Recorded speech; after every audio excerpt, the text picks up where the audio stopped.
कडेगावमध्ये 13 वर्षीय अल्पवयीन मुलीवर अतिप्रसंग.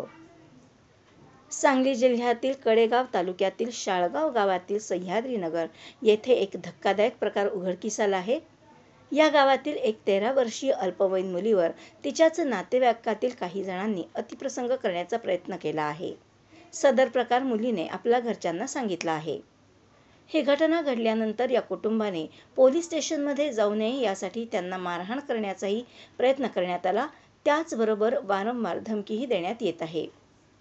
पोलिसांनी पोक्सो अंतर्गत गुन्हा दाखल करून घेतला असला तरी अजूनपर्यंत पोलिसांकडून कोणत्याही प्रकारे कारवाई होताना दिसत नाही. सदर आरोपी मोकाट फिरताना दिसत आहेत. पोलीस त्यांना पाठीशी घालत आहेत का असा प्रश्न उपस्थित होत आहे. सांगली जिल्ह्यात असे एका मागासवर्गीय अल्पवयीन मुलीवर अतिप्रसंग घडून पण जर पोलीस काही करत नसतील तर ही गोष्ट लाजिरवाणी आहे. लाडकी बहीण योजना नावालाच असून लाडक्या बहिणी असुरक्षित आहेत हे दिसत आहे.